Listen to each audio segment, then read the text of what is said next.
서울 외곽에 자리 잡은 오래된 동네 병원. 그때 문이 열리며 한 노인이 들어섰다. 낡은 베이지색 점퍼, 군데군데 헤어진 검은 바지, 그리고 오래 신어바닥이 다른 운동화. 모자를 눌러 쓴 채 구부정한 어깨로 들어선 그 노인의 모습에 잠시 대기실 사람들의 시선이 머물렀다. 저 사람 또 왔네. 거의 매주 오는 거 아니야? 작게 웅성거리는 소리가 흘렀다. 노인의 이름은 최동섭, 나이 74세. 사람들은 그를 동네의 까다로운 노인 정도로만 알고 있었다. 하지만 아무도 몰랐다. 그가 사실은 국내 최대 의료재단의 설립자이자 수천억 자산을 가진 인물이라는 것을. 오늘도 그는 자신을 감춘 채 허름한 차림으로 이곳을 찾은 것이었다. 접수 창구에서 환자를 안내하던 간호사 한 명이 다가왔다. 단정하게 묶은 머리, 새하얀 간호사복. 이름표에는 정은이라고 적혀 있었다. 어르신, 어디 불편하세요? 은희의 목소리는 따뜻했지만 그녀의 얼굴엔 피곤함이 역력했다. 아마도 밤 근무를 마치고 온 듯했다. 그럼에도 그녀는 다른 직원들처럼 귀찮은 눈빛을 보내지 않았다. 아, 그냥 가슴이 조금 답답해서. 동섭은 일부러 떨리는 목소리로 대답했다. 사실 큰 병은 아니었지만 그는 일부러 자신을 까다로운 환자로 보이게 했다. 은희는 바로 부축하며 안내했다. 이쪽으로 앉으세요. 제가 잠깐 맥박 먼저 확인해 드릴게요. 그런데 맥박을 재던 은희의 손이 잠시 떨렸다. 동섭은 그것을 놓치지 않았다. 간호사 양반, 괜찮소? 아, 죄송해요. 제가 좀 피곤해서 다시 잴게요. 은희는 미안한 듯 웃으며 다시 집중했다. 완벽하지 않은 하지만 최선을 다하는 모습이었다. 주변에서 구경하던 몇몇 사람들은 수군거렸다. 피곤하면 집에 가서 쉬지, 왜 일을 해? 하지만 은희는 아랑곳하지 않고 차분히 동섭을 돌봤다.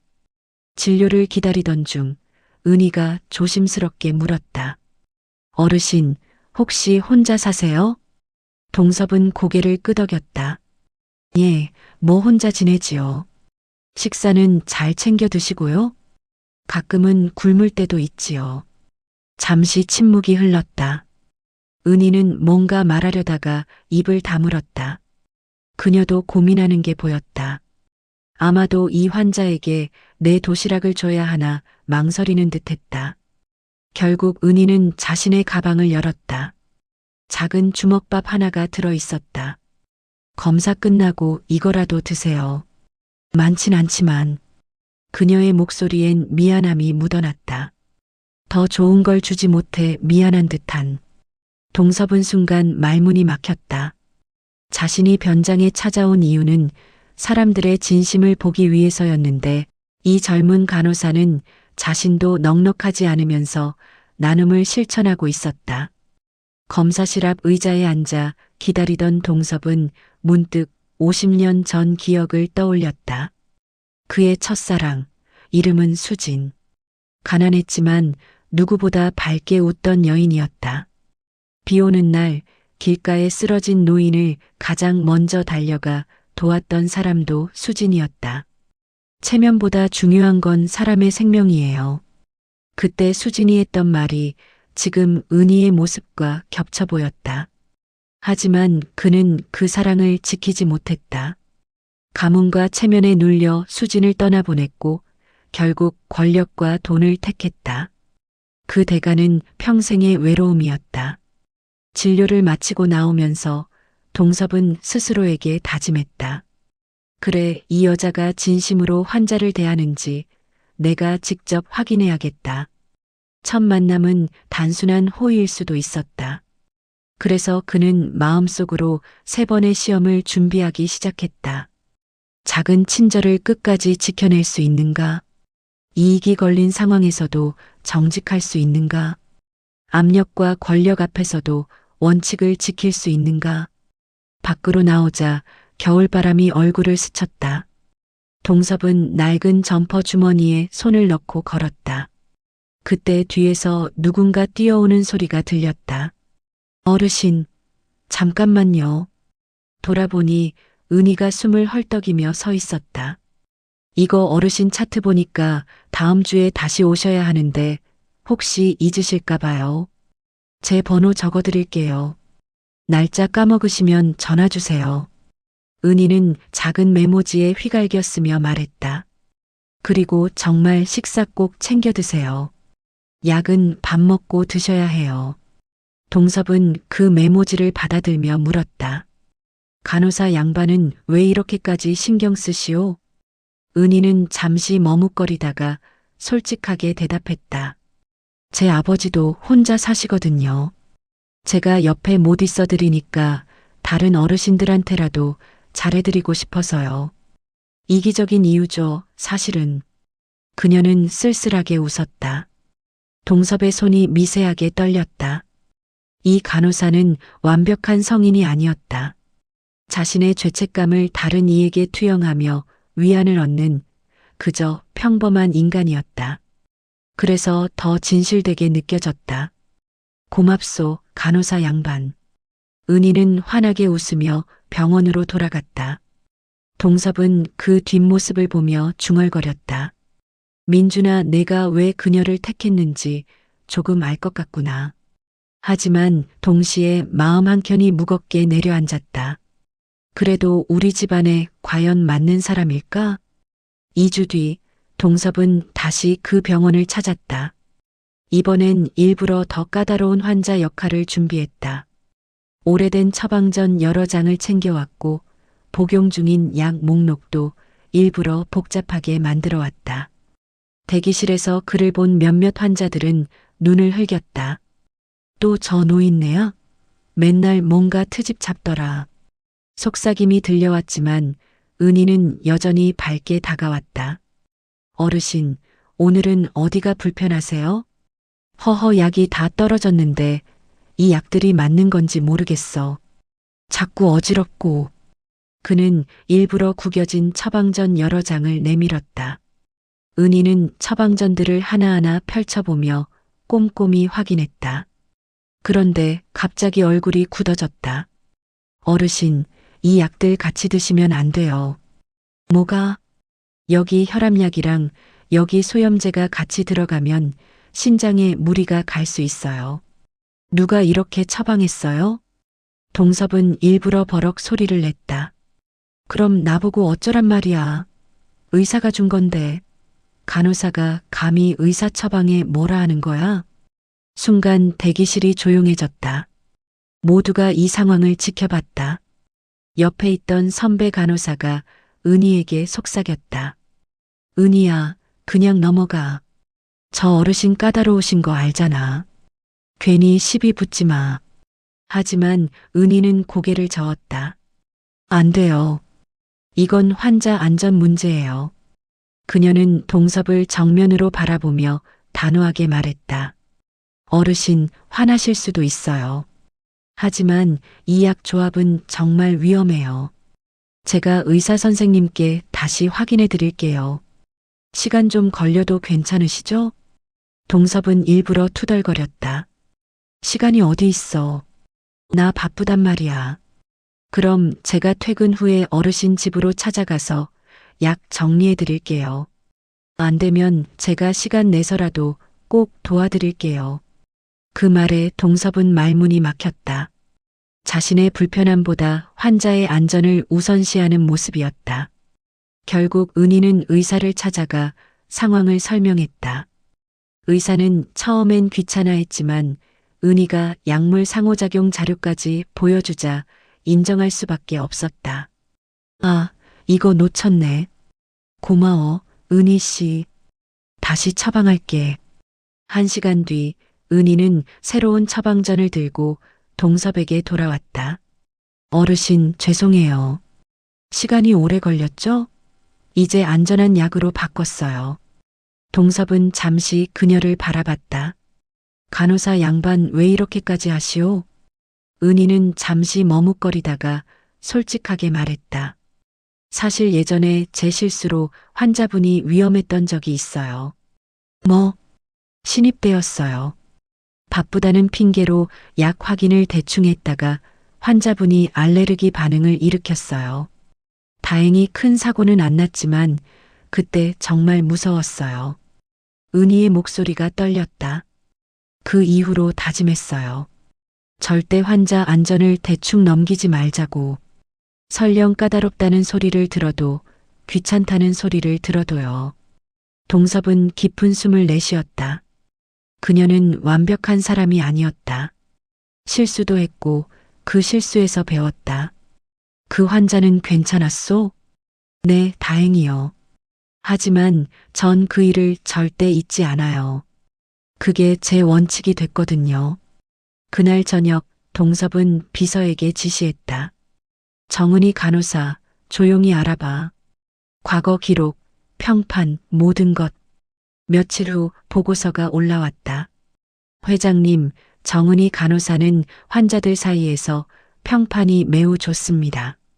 다만 병원 내부에선 융통성 없다는 평을 받기도 합니다. 융통성 없다? 네, 규칙과 원칙을 너무 지킨다는 거죠. 예를 들어 상사가 차트 기록을 대충 하라고 해도 끝까지 정확히 기록하고 위험한 처치엔 반대 의견을 내서 미움을 사기도 합니다. 동섭은 미소 지었다. 그래, 그게 진짜 의료인이지. 보고서를 덮으며 그는 중얼거렸다. 두 번째 시험은 통과했구나. 하지만 마지막이 남았어. 3주 후 어느 날 동섭은 병원 이사회에 참석하기로 결정했다. 사실 이 작은 동네 병원은 그의 재단이 운영 지원하는 곳 중 하나였다. 하지만 그동안 그는 일부러 모습을 드러내지 않았다. 이제는 직접 나설 때가 됐군. 검은 정장을 입고 병원에 들어서자 분위기가 급변했다. 저분이 최동섭 회장님이십니다. 간호사들과 의사들이 허둥지둥 인사했다. 은희도 복도에서 그 모습을 보고 얼어붙었다. 저분이 그 어르신이? 동섭은 일부러 은희를 외면하고 지나갔다. 이사회의는 2층 회의실에서 진행됐다. 병원장과 주요 간부들이 모여 있었고 최근 병원 운영에 대한 보고가 이어졌다. 회장님, 현재 이 병원은 적자 운영 중입니다. 인력을 줄이고 효율화가 필요합니다. 병원장이 조심스럽게 보고했다. 어떤 인력을 줄일 계획이요? 일단 간호 인력부터 감축하려고 합니다. 특히 업무 효율이 떨어지는 직원들을요. 그때 한 간부가 목록을 내밀었다. 정은이 간호사 같은 경우 규정을 너무 따져서 업무가 느립니다. 또 상사 지시를 잘 안 따르고요. 동섭의 눈빛이 차가워졌다. 계속 설명해 보시오. 예, 예전에도 의사 선생님이 빨리 처리하라고 했는데 혼자 차트 확인한다고 수술실 들어가는 시간을 늦춘 적도 있습니다. 팀워크가 부족하다는 평이 많습니다. 동섭은 잠시 침묵했다. 그 수술은 어떻게 됐소? 아, 그건 다행히 잘 끝났습니다. 다행히? 무슨 뜻이오? 간부는 당황하며 더듬거렸다. 그게 사실 환자 혈액형이 차트에 잘못 기재돼 있었습니다. 정은이 간호사가 확인하지 않았으면 수혈 사고가 날 뻔했죠. 회의실이 조용해졌다. 동섭이 차갑게 물었다. 그럼 그 간호사는 환자 목숨을 구한 건데 왜 효율이 떨어진다고 평가받는 거요? 그건 병원장이 나섰다. 회장님, 물론 안전은 중요합니다. 하지만 요즘 병원 경영은 속도도 중요합니다. 너무 하나하나 따지면 환자 회전율이 떨어지고. 환자 회전율? 동섭의 목소리가 낮아졌다. 환자는 물건이 아니오. 회전율로 평가할 대상이 아니란 말이오. 분위기가 싸늘해졌다. 그때 동섭이 말했다. 정은이 간호사를 이리로 부르시오. 직접 이야기를 듣고 싶소. 잠시 후 은희가 긴장한 얼굴로 회의실에 들어왔다. 정은이 간호사 앉으시오. 은희는 떨리는 손으로 의자에 앉았다. 동섭은 일부러 무표정한 얼굴로 물었다. 자네는 왜 상사 지시를 잘 안 따르는가? 은희는 잠시 침묵하다가 조심스럽게 대답했다. 지시를 안 따른 게 아니라 환자에게 위험한 지시는 재확인을 요청한 것뿐입니다. 그게 자네 권한인가? 아닙니다. 하지만 저는 간호사입니다. 환자를 지킬 의무가 있습니다. 자네 동료들은 자네를 융통성 없다고 평가하던데. 은희의 얼굴이 굳어졌다. 하지만 그녀는 고개를 들고 똑바로 대답했다. 융통성이 환자의 안전보다 중요하다고 생각하지 않습니다. 병원장이 끼어들었다. 회장님, 저 간호사는 조직 생활에 문제가 있습니다. 당장 조치를 취하겠습니다. 그러자 은희가 단호하게 말했다. 해고하시든 뭘 하시든 상관없습니다. 하지만 전 제 양심을 속이면서까지 일하지 않겠습니다. 회의실이 숨을 죽였다. 동섭은 일부러 더 차갑게 물었다. 자네는 이 자리가 아깝지 않은가? 요즘 같은 세상에 일자리 구하기 힘든데. 은희의 눈에 눈물이 맺혔지만 목소리는 떨리지 않았다. 아깝습니다. 하지만 제 아버지가 돌아가시기 전에 하신 말씀이 있어요. 뭔데? 은희야, 가난해도 괜찮다. 하지만 양심까지 가난해지지 마라. 그 말씀을 지키고 싶습니다. 순간 동섭의 가슴이 뜨거워졌다. 그 말은 오래전 수진이 했던 말과 똑같았다. 동섭은 자리에서 일어났다. 좋소. 정은이 간호사, 자네 말이 맞소. 모두가 놀란 얼굴로 그를 바라봤다. 병원은 효율만 따지는 곳이 아니오. 환자의 생명을 다루는 곳이오. 규정을 지키고 원칙을 따지는 직원이야말로 진짜 의료인이오. 동섭은 병원장을 바라봤다. 인력 감축 계획 전면 재검토하시오. 그리고 정은이 간호사 같은 직원을 문제로 보는 병원 문화부터 바꾸시오. 회의실은 술렁였다. 은희는 믿기지 않는다는 표정으로 동섭을 바라봤다. 회의가 끝난 후 동섭은 은희를 따로 불렀다. 정은희 씨, 잠깐 이야기하고 싶소. 복도 한켠에 선 두 사람. 은희가 조심스럽게 물었다. 회장님, 그동안 저를 지켜보신 건가요? 동섭은 고개를 끄덕였다. 맞소. 3번 시험했소. 친절, 정직, 그리고 원칙. 자네는 모두 통과했소. 왜 저를? 동섭은 잠시 망설이다가 말했다. 내 아들 민준이가 자네를 사랑한다고 했소. 은희의 눈이 커졌다. 그래서 확인하고 싶었소. 내 아들 옆에 설 사람이 어떤 사람인지. 은희는 눈물을 참으며 물었다. 그럼 저는 합격인가요? 동섭은 쓸쓸하게 웃었다. 합격이고 말고.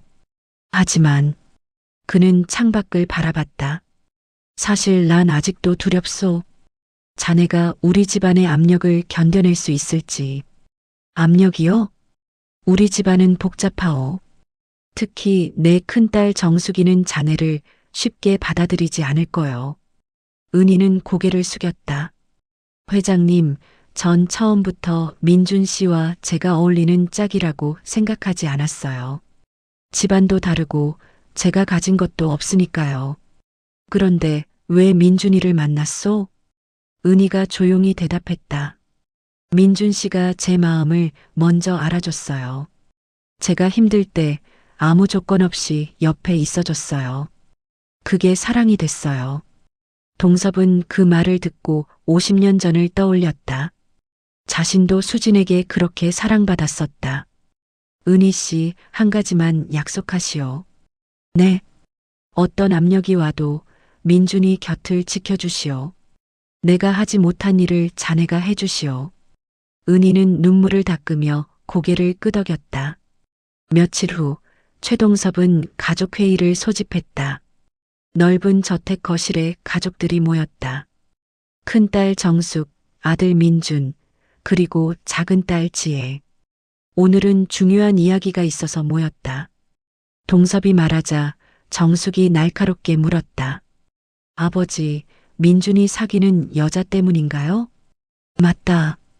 민준이가 정은이라는 간호사와 결혼하고 싶다고 했다. 순간 정숙의 얼굴이 굳어졌다. 말도 안 돼요. 우리 집안에 간호사가 들어온다고요?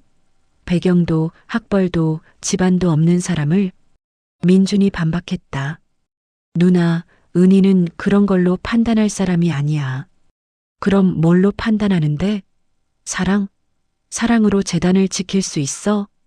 정숙의 목소리가 높아졌다. 누나는 왜 그렇게 차갑게 굴어? 은희는 훌륭한 사람이야. 훌륭한 건 알아. 하지만 우리 집안엔 안 맞아. 아버지, 제발 정신 차리세요. 동섭은 조용히 앉아 있었다. 작은 딸 지혜가 조심스럽게 말했다. 언니, 너무 심한 거 아니야? 나도 은희 언니 병원에서 봤는데 정말 좋은 사람이더라. 지혜 너는 몰라. 세상이 얼마나 냉정한데. 우리 집안은 항상 주목받아. 며느리 하나 잘못 들이면 재단 전체가 흔들려. 정숙의 말에는 걱정이 묻어 있었다. 동섭이 입을 열었다. 정수가 내 말도 이해한다. 하지만 아버지는 왜 찬성하세요? 아버지가 가장 집안을 중요하게 생각하시는 분 아니에요? 동섭은 깊은 한숨을 내쉬었다. 그래서 내가 직접 확인했다. 정은이가 어떤 사람인지. 확인이요? 나는 몇 주 동안 허름한 노인으로 변장해서 그 아이를 지켜봤다. 친절한지, 정직한지, 압력 앞에서도 흔들리지 않는지.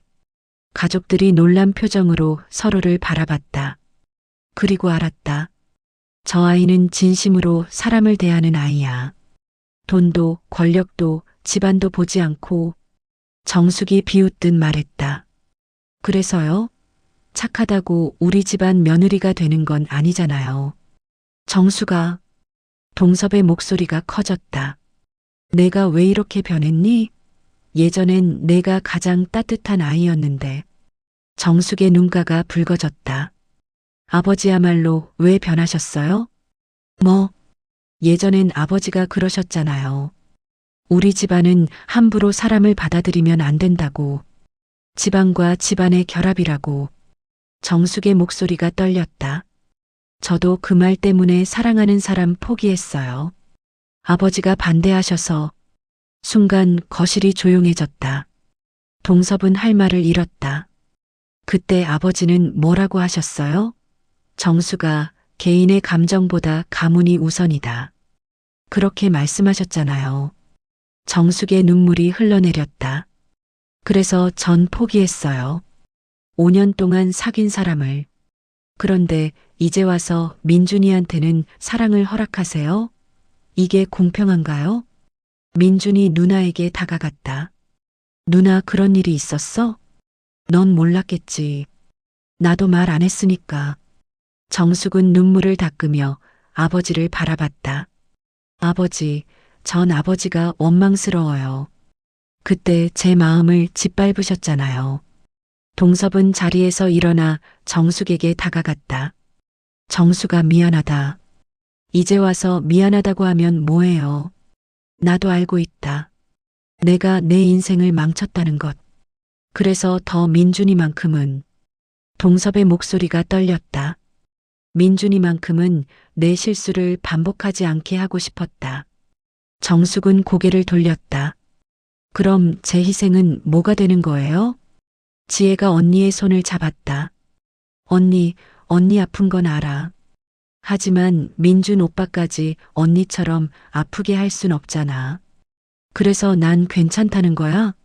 아니, 그게 아니라 언니가 당한 아픔을 민준 오빠한테 대물림하지 말자는 거야. 정숙은 눈물을 닦으며 밖으로 나가버렸다. 그날 밤 동섭은 정숙의 방문을 두드렸다. 정숙아 아빠다. 들어가도 되겠니? 잠시 침묵이 흐른 후 문이 열렸다. 정숙은 눈이 부은 채로 서 있었다.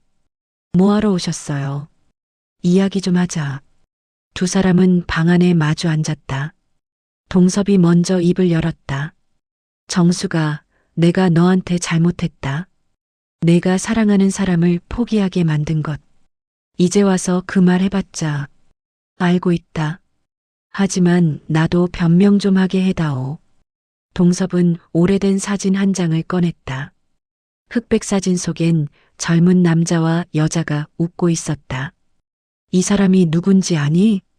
모르겠는데요. 내 첫사랑이다. 이름은 수진. 정숙은 놀란 표정으로 사진을 바라봤다. 나도 너처럼 사랑하는 사람이 있었다. 하지만 우리 아버지, 그러니까 내 할아버지가 반대하셨지. 집안이 다르다고. 그래서요? 나는 겁쟁이였다. 할아버지 말씀을 거역할 용기가 없었어. 그래서 수진이를 떠나보냈다. 동섭의 목소리가 떨렸다. 그 후로 평생을 후회하며 살았다. 아무리 성공해도, 아무리 돈을 벌어도 마음은 늘 공허했다. 정숙은 말없이 듣고 있었다. 그래서 너한테도 똑같은 걸 강요했구나. 내가 당한 아픔을 내게도 대물림한 거야.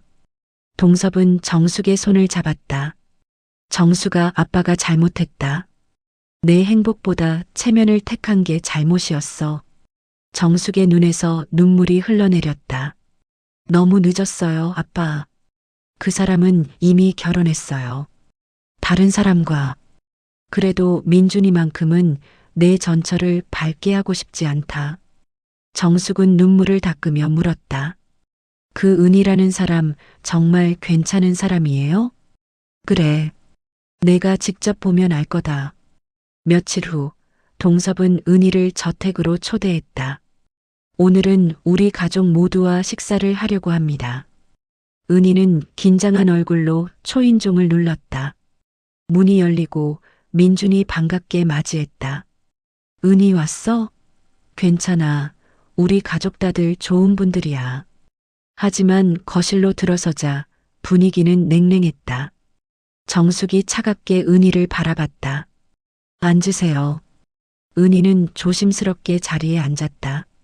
식사가 시작됐지만 아무도 말이 없었다. 정숙이 먼저 입을 열었다. 은희 씨, 솔직히 물어볼게요. 민준이가 좋아요? 아니면 민준이 집안이 좋아요? 은희는 당황했지만 곧 진지하게 대답했다. 처음엔 민준 씨가 회장님 아들인 줄 몰랐어요. 그냥 병원에 자주 오는 다정한 사람이었어요. 그럼 지금은? 지금도 마찬가지예요. 민준 씨 집안이 대단하다는 건 알지만 제가 사랑하는 건 민준 씨 그 자체예요. 정숙은 비웃듯 말했다. 참 좋은 말이네요. 하지만 현실은 그렇게 예쁘지 않아요. 알고 있어요. 알긴 뭘 알아요? 우리 집안에 시집 오면 얼마나 힘든지 알아요? 은희는 잠시 침묵했다. 모릅니다. 하지만 배우고 싶어요. 정숙이 놀란 표정을 지었다. 전 완벽한 사람이 아니에요. 집안도 변변찮고 학벌도 대단하지 않아요. 하지만 민준 씨 옆에서 최선을 다하고 싶어요. 은희의 목소리는 떨렸지만 진심이 담겨 있었다. 그리고 무엇보다 제가 할 수 있는 건 민준 씨를 진심으로 사랑하는 거예요. 조건 없이. 정숙은 말없이 은희를 바라봤다. 그때 동섭이 입을 열었다.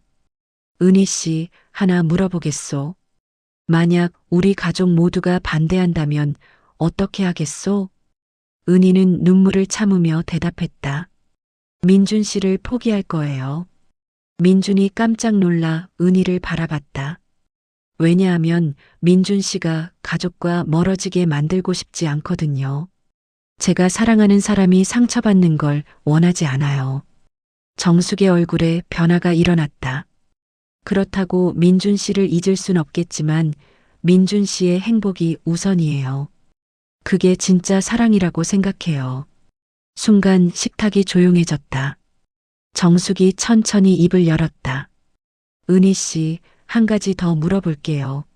만약 제가 당신을 괴롭힌다면 견딜 거예요. 왜요? 민준 씨의 가족이니까요. 그리고 언젠가는 제 진심이 전달될 거라고 믿어요. 정숙은 눈물을 참으며 고개를 돌렸다. 잠시 침묵이 흐른 후 정숙이 말했다. 은희 씨, 사실 전 당신이 싫었어요. 알고 있어요. 아니, 당신 자체가 싫은 게 아니라 당신을 통해 제 과거가 떠올라서 싫었어요. 은희는 조용히 들었다. 저도 사랑하는 사람이 있었어요. 하지만 아버지 반대로 포기했죠. 그래서 당신이 부러웠고 동시에 미웠어요. 정숙의 목소리가 떨렸다. 하지만 오늘 당신 말을 들으니까 알겠어요. 당신은 진심이구나. 은희가 정숙에게 다가가 손을 잡았다. 언니, 제가 언니의 아픔을 다 이해할 순 없어요. 하지만 언니의 희생이 헛되지 않게 전 민준 씨를 정말 잘 사랑할게요. 정숙은 결국 눈물을 흘렸다. 동섭이 두 사람을 바라보며 말했다. 은희 씨, 우리 가족이 되어 주시겠소? 은희는 눈물을 닦으며 고개를 숙였다. 감사합니다, 회장님. 민준이 은희를 껴안았다. 지혜가 박수를 쳤고 식탁에 웃음이 번졌다. 1년 후 병원 로비에 작은 결혼식 사진이 걸려 있었다. 은희와 민준의 결혼 사진이었다. 사진 속 은희는 환하게 웃고 있었고 옆엔 가족들이 함께 서 있었다. 특히 정숙은 은희의 손을 꼭 잡고 있었다. 동섭은 여전히 가끔 허름한 차림으로 병원을 찾았다. 하지만 이젠 변장이 아니라 진짜 환자로서였다. 어르신, 오늘은 약 잘 챙겨 드셨어요? 은희가 밝게 물었다. 그럼 며느리가 매일 확인하는데 빼먹을 수 있나? 둘은 웃으며 복도를 걸었다. 은희야, 고맙다. 왜요, 갑자기? 내가 우리 가족에게 온 것, 그리고 나한테 용기를 준 것. 은희는 동섭의 팔을 잡았다. 저야말로 감사해요, 아버님. 저를 받아주셔서. 동섭은 창밖을 바라보며 중얼거렸다. 수진아, 이제 마음 놓아도 되겠지? 내가 놓쳤던 사랑, 우리 아들이 지켜내고 있어. 그날 저녁 가족 모두가 모인 식탁. 정숙이 은희에게 반찬을 건네며 말했다. 은희야, 이거 내가 좋아하는 거 아니야? 언니 고마워요. 민준이 은희의 손을 잡았고 지혜는 장난스럽게 웃었다. 동섭은 그 모습을 바라보며 행복한 미소를 지었다. 사람의 가치는 집안도, 돈도, 체면도 아니었다. 진심을 지키는 마음, 그것이야말로 가장 빛나는 힘이었다. 그리고 그 진심은 세대를 넘어, 상처를 넘어 결국 모든 것을 치유했다. 여러분, 오늘 이야기는 여기까지입니다. 때로는 우리도 타인을 겉모습으로 판단하곤 합니다. 하지만 진짜 중요한 건 그 사람의 마음이 아닐까요? 오늘 이야기가 여러분의 마음에 작은 울림으로 남기를 바랍니다. 구독과 좋아요, 알림 설정 부탁드립니다. 감사합니다.